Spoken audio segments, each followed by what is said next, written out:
Be treated like a star. Discover the smoothness of supreme essence.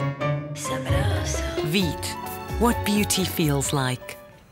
Welcome back to your feel-good breakfast show here on SABC3. It's eXpresso, and it's that time of the morning where we're going to get our catch-up on our Hollywood gossip with the man himself that knows everything before it happens, Clayton Morar. Good morning. Good morning, Lisa. You're like this man that knows everything before anyone else ever knows it happened, because I always see on Twitter, you break the news first. Big news happening this week. Yes. The Miss Universe pageant. 2 days ago, we saw, Miss Angola take and clinch the Miss Universe crown. Well and it's done. the first time they've clinched the crown. That's correct. I mean, doing Africa proud. 25-year-old Lisa Lopez, a business student from Angola, now studying in London. And she's just, she impressed the judges with her answer because there was a question about beauty. They asked if she would change her beauty in any way, and she said no, she was proud of the body that God gave her. And just her confidence on stage is what clinched the deal. Also in the top 5 was Miss Ukraine, Miss Philippines, and Miss China, and Miss Brazil as well.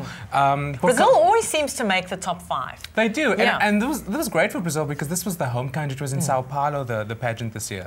So, I mean, they must be quite chuffed with their own lady. And Bokang, Miss South Africa, represented SA there. She was dressed by Andile Benya, one of the Soapy star designers, and she dazzled on stage as well. She didn't take the crown. A little bit disappointed, obviously, for us South Africans, but I know there's Miss World coming in December, so she's going to do us proud there. And she knows exactly now what to take with her when she goes to Miss World. So it's a bit of a taster and a tester, the Miss Universe pageant. For sure. And then big news in Hollywood. Yes, South African-born actor Stelia Savante.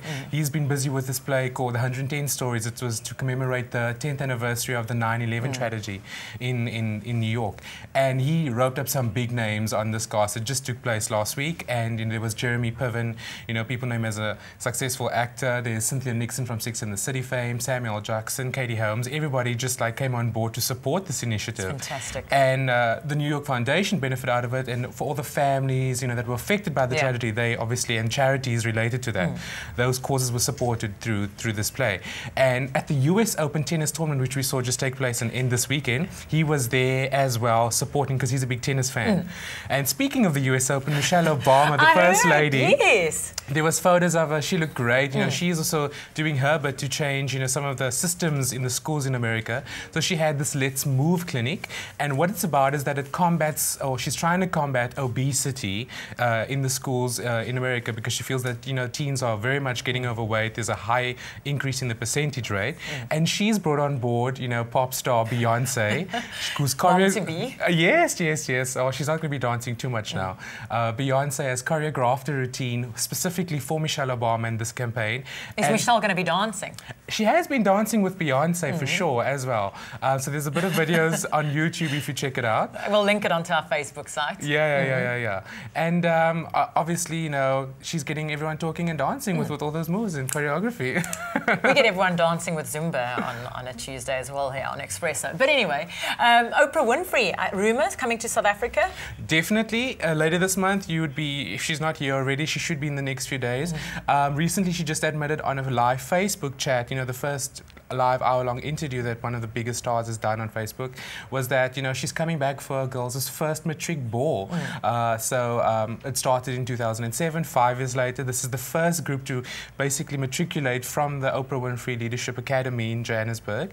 So she's quite chuffed about that. I'm sure. And as we all know, the girls are something special to her. It's a dream that took almost 5 or 10 years to come true for Oprah to have her own school. So when she's here, she'll be a very proud headmistress, so to speak. And she'll be handing over those matric certificates. Yes. Well, Clayton, thank you so much for joining us. We look forward to chatting to you next week with all the latest Hollywood and local gossip. In the meantime, Ewan's standing by to review a fab restaurant here in Cape Town with the kitchen vixen herself, Bianca du Plessis. Over to you, Ewan. Stay with eXpresso and SABC3.